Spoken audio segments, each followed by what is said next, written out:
Good afternoon. Now, I'm sure we're all aware of the research that's been carried out into brain injuries suffered in sports such as boxing and American football. There's even been moves here in the UK to prevent children of a certain age from heading footballs while playing soccer, or real football as I call it. And perhaps naively, I thought the concern was repeated blows to the head. Turns out that's not entirely true. In fact, I was probably very wrong. Now, I was originally scheduled to meet my guest for today in Las Vegas during the ConExpo exhibition, but amidst the COVID-19 lockdown, she was forced to leave the US early. Dr. Karin Brolin is an expert on accidental injury. For the past 10 years, and I'm going to read this just to make sure I get it right, she's worked as a professor in computational impact biomechanics at Chalmers University of Technology in Gothenburg in Sweden. And she now acts as an independent consultant. She believes that construction and demolition industry can do more to prevent job site brain injuries. So I'm going to bring her into the stream now, and let's find out a little bit more. Good afternoon, Dr. Brolin. Just how common are brain injuries on construction sites? So I have been looking into some, when it comes to North America, some data that's been coming out of different research groups in US and Canada. And especially for the US, it seems that the risk of having a brain injury in the construction industry is much higher than the risk of having a brain injury elsewhere. So if we say if you want to have a number of per 100,000 workers working in the construction industry, then there are figures from 28 up to 212 brain injuries per 100,000 workers in the US. Now, you very kindly explained that that's the US and Canada. Obviously, both of those are mandated to wear hard hats. So the use of hard hats aren't actually preventing those brain injuries. So how do those injuries actually occur? So, well, there's one issue, and that's that it's a problem. These research is done on different data sets, but almost none of those data sets can actually check if someone was wearing the hard hat when the injury occurred or not. So we don't really know if these people were wearing their hard hats. But it's questionable how much they prevent brain injuries. There has been the one study that I found from Korea, where they were actually looking at accidents on-site constructions, and then they were seeing a correlation that people who wear a hard hat when they were in a fall accident, that they actually had a less likelihood of having a traumatic brain injury if the fall was less than 4 meters. But that's the only thing I've found that actually looks at the hard hats and how efficient they are in protecting brain injuries. Now, you just mentioned the word fall, perhaps naively, maybe because I've actually had a blow to the head while on a demolition site. You mentioned falls there. Yep. As I say, when I think of hard hats and head injuries, I tend to think of objects falling onto people's heads rather than people falling onto their heads. I take it that's a fairly big part of the research, is it? And well, my prejudice, maybe before I started looking into this data, was that would maybe be the main issue, with objects falling on top of people's head or blows directly to the head. But what I found in the data is that only a smaller portion of those accidents are actually objects impacting the head of the victim, and that the majority of the head and brain injuries come from fall accidents. So if we take the US, if I look at the data that's been presented, about 16% of the brain injuries come from being impacted by an object or striking against an object with the head. And the remaining, maybe around 60% of the accidents are actually fall accidents that create brain injuries. Yeah, I mean, I certainly haven't seen any data here in the UK about brain injuries as such, but certainly slips, trips and falls are one of the biggest causes of accidents here in the UK. So I guess that's reflected elsewhere, possibly in North America as well. Yes, there's very little found. I found almost no data from Europe. So we've done actually our own study on data from Sweden and Germany. I got a little bit of data from the UK also, but it wasn't able to compare it because it's classified differently and nothing that provides any incidence rates or that we can draw conclusions based on. So there's really a need to look more into these kind of accidents to see what actually goes on. And because we need to know how an accident occurs in order to be able to say how should a helmet be designed to protect against it. Yeah, very much so. Just a very quick one. I referred earlier in my introduction to the studies that have taken place, particularly in American football, I think, where it's a long-term effect, so constant blows to the head. We're talking about traumatic brain injuries almost certainly as a result of just one incident here. Are the effects and the symptoms immediately evident when that happens? Or is this something that could remain unseen for several months or even years, possibly? It's a tricky question. That's what I specialize in. There's still a lot of things that we don't really know about brain injuries, right? And so there's a lot of work going on when it comes to sport and brain injury, especially like you're saying, the repetitive injuries. But if we look at this data, usually the data that I've been talking about is based on workers' compensation claims, or that someone visit the emergency department of a hospital. And that means that they have noticed their symptoms at once, immediately, right? And that means that you can have one quite severe blow from the beginning, and that can give you minor symptoms, or it can give you major symptoms.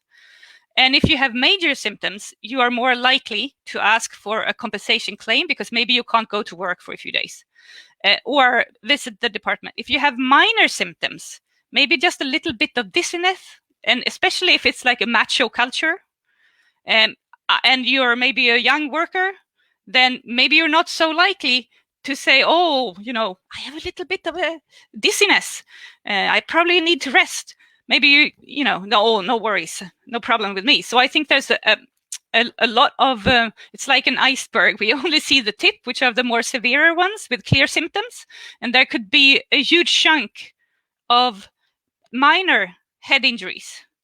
And then it's very difficult to say if one of those people who had a minor that they didn't complain about and they went to work, but they still were suffering some symptoms from their brain injury, if they a few years later something else happened, it's very difficult to say would that injury have occurred if they had not had the previous impact or not. So I don't want to answer that, but we know that many repetitive smaller minor impacts can create a brain injury. We also know that one more severe impact can also create similar brain injuries. Just so I understand, I'm certainly no medical professional, but my understanding of the issue, particularly with boxing, is it's not actually the blow. It's more a case of effectively your brain rattling inside your head as a result of that blow. Is that the same thing that we're talking about here? Well, I'm not a medical doctor either. I'm a biomechanical expert. But so I think your question is actually not what goes on chemically in the brain, because brain injuries are tricky. You can have an impact, and we know that the injury comes from that impact. But what actually happens is that the impact somehow starts a cascade of chemical events in your brain that spreads all over the brain. And that is the chemical event that creates the brain injury. But it would not have occurred unless we had had an impact. So there's a lot of fields that cross in brain injuries. But to come back to your question, what I almost lost, which was that the brain was rattling, right? So yes. If we have an impact, we could either have, if you look at the helmet testing standards, there's like an object and it drops straight on top of the helmet in a testing standard. And that would be a linear impact. And that creates just linear accelerations and the motion of the head going up and down. That would be the direction. But if you have a fall accident, or if you have something hitting on the side of your head, then you will also have a rotation motion of your head. And when the head starts moving, then the brain lags behind. So it takes a little while before the skull starts dragging along the surface of the brain. And then the surface of the brain starts moving, but the middle of the brain has still not started moving. And then the brain drags the central part of the brain so that it starts rotating or stopping rotating. It's the same. And that means that we have a shearing movement inside the brain with different layers move differently. And maybe you could call that rattling, but it creates shear. And we know that shear can actually tear axons in the brain. And that in itself can then start this cascade of chemical events. So the shear strain seems to be, especially for the more severe brain injuries, that like diffuse axonal injuries and some of the concussions, they are very much related to this shearing of the brain that occurs when we have both linear and rotational components in an impact. either that you fall. See, it's hard. It's like I see myself mirror-wise, but if you fall at an angle like this, then you will both have a vertical component and a tangential component, and that will create this shearing inside the brain. That gives you a higher risk for more severe injury than if it was a straight impact. And the same if you're hit by an object off center instead of in the middle of the head, you're on the side, then you will also get a rotational kinematics in the head and the brain. See, that kind of preempts my next question, which was going to be, I think a lot of people that bother to watch Demolition News and follow our videos and that kind of thing are in parts of the world where hard hats are worn almost as a matter of course these days. But by the sound of it, the wearing of a traditional hard hat doesn't necessarily prevent that kind of injury. No, absolutely. But I would phrase it that I'm sure that there's huge potential to improve those hard hats to protect also for the brain injuries, and not only for maybe scars or fractures from falling objects. Now, one of the things that you were supposed to be talking about in ConExpo, I know your trip to the States was cut short. The shortest trip I've ever done. But you were going to be talking about a new hard hat or construction helmet, I think it was described as, that could help prevent or at least limit the damage. Can you tell me more about that? So there's a company in Sweden called MIPS. They are brain protection systems is what they're experts on. So essentially what it is if you look at the head and you have the brain inside, then there's a layer of cerebrospinal fluid. So if I'm hit on the head, oh, sorry, I should hit myself somewhere else. If I'm hit on the head, then it dampens so that not all of the energy of the impact that goes into my skull goes into the brain. So what their system has done is it mimics that system in that we have to protect ourselves for brain injuries and put a sliding layer also in the helmet that will absorb some of that rotational energy that comes in an impact.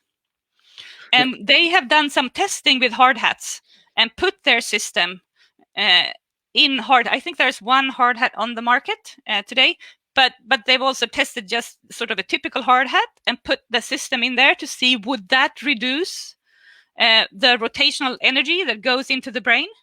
And then they've done some testing and some simulations to look at the brain strains. They see reductions in the brain strain.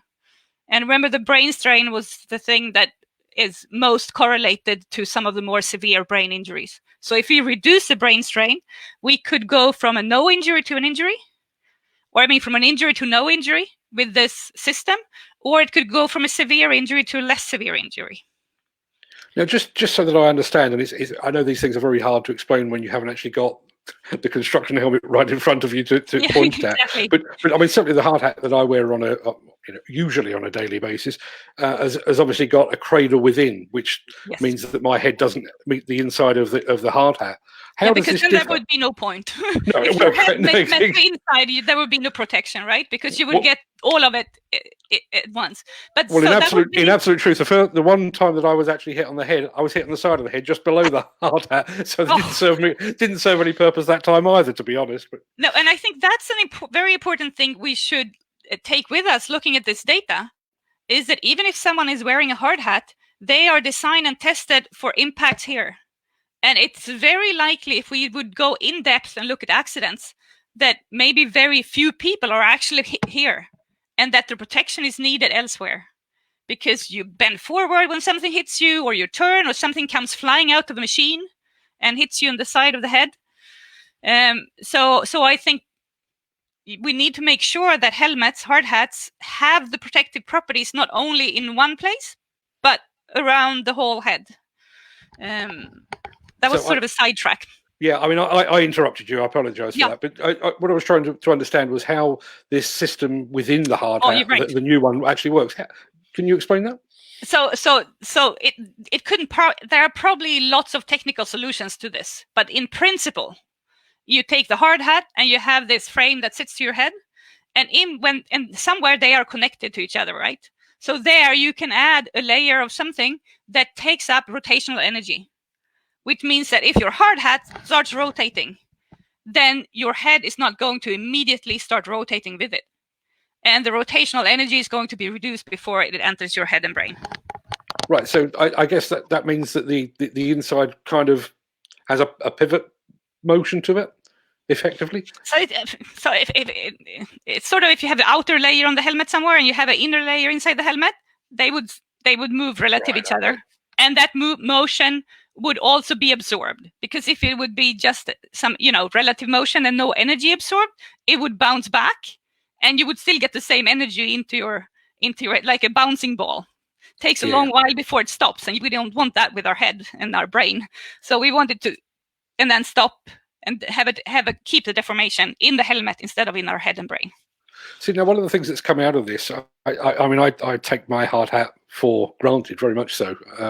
It wasn't for quite some time until I realised that they actually have an expiry date on them, and I'll obviously keep mine up to date now.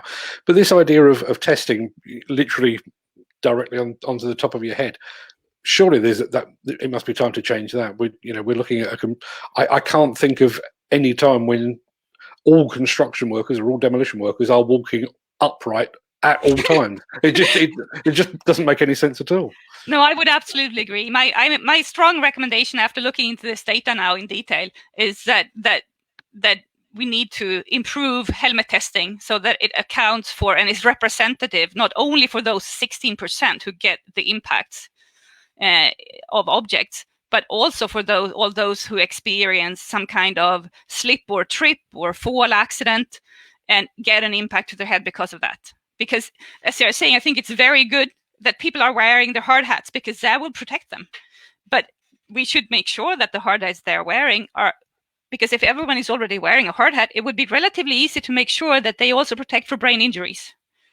And can we just reduce a few of those brain injuries? Because brain injuries, you can usually not see if someone has a brain injury from the outside, right? But the symptoms are they could be lots of symptoms, but they're cognitive a lot of the time, and that means that it's often hard to get an acceptance, and maybe you can't even go back to your regular work afterwards because it requires some cognitive efforts or some quality in communication with others. And it's hard for people with brain injuries to get an acceptance because you can't see on their outside. They look exactly the same, but they have different cognitive powers.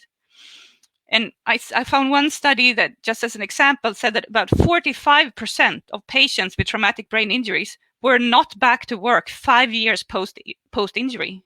Wow. So that is, so if we would look at, and none of what I've done is I have not looked at long-term consequences. And I think if we would look at long-term consequences and only look at those construction workers who really don't come back or come back a few years after the injury, I think that the brain injuries would be a larger portion of those accidents than other types of injuries. One of the things that struck me as this conversation's been going on, I was in Japan last year, and I realise your study is North America, so I don't expect you to comment directly on it. But virtually every hard hat that I saw in Japan had a chin strap to hold it in place. My feeling is that certainly the typical hard hat that we would use in the UK or wider in Europe, if you actually have a fall from any degree of height, the chances are by the time you hit the ground, the hard hat isn't going to be in place, or is certainly going to be askew anyway. Is that something that we need to look at as well? Well, I think absolutely. I think that's what I saw in this one study I found from Korea, where they had looked at fall accident at construction sites and different helmets and different wearing of different helmets. And one of their main conclusions was that it's important to put in place regulation about having a strap to make sure that the hard hat actually sits on your head if you fall. And that's the same in sports. If you look at biking helmets, if people are not, or motorcycling, if you don't put the strap on, you could just as well skip the helmet because it's going to fly somewhere else and you're going to land in a different place. So I definitely think so. Yeah. Now, I realise you have better things to do than to talk to me all day. My final question, I guess, is you've mentioned the study is taking place in North America, but you need more data. If you could put out a call to the demolition industry, the health and safety executive here in the UK, or the various trade bodies across Europe and further, what would it be? Well, it would, first of all, it would definitely be to start collecting accident data internally and follow up what happened, sort of describe, take pictures of the place where the accident happened, describe whether the person was wearing the hard hat, whether there was a strap or no strap, what was the object that was impacting the head, or was someone falling, and with as much detail, and just sort of start collecting that. Because then in a few years, we can look at that in more detail than is possible today with the data sets. Okay, now I think that would be the first to do. No, but absolutely. then we can, of course, what we could immediately do, because we don't want to wait a few years. We know from sports that another design of helmets, and we know from research in traumatic brain injuries that if we reduce the rotational energy, we will reduce the risk of brain injuries. So I think that we could meanwhile also improve the design of the hard hats. And for example, like you were saying, a simple thing like having a strap on would maybe make a big difference. Okay, I've been sent a copy of a video which I think was your stand-in replacement. Yes, very bad quality. It was. I had to talk in a text to the presentation in the hotel room in Las Vegas before I caught my flight back to Sweden. It sounds much better than that. So I'll certainly be sharing that. But if there are people that are watching this that want to find out more, is there anywhere that they can find sort of details of your research or anything like that? So we are actually in the process. So please don't share that video.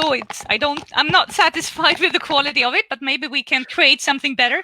I think this interview was very nice. So I think that's good.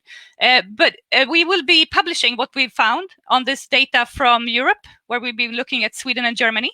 And it will be scientifically published first, and that always takes a while. So it may take a year before it's published. But I will talk to my colleagues at MIPS and see if they can create a material online at their website that you would be able to access. Fantastic. Okay, well, as soon as that becomes available, one way or another, we can certainly share that with our readers and our viewers and our listeners. Yeah, that would be wonderful, I think. Fantastic. Dr. Brolin, it's been an absolute pleasure to speak to you. Thanks for taking the time. Sorry I didn't get to meet you face to face, but this has been a pretty good replacement. Good luck with your research. Well, thank you so much. Thank you. Bye. Bye-bye.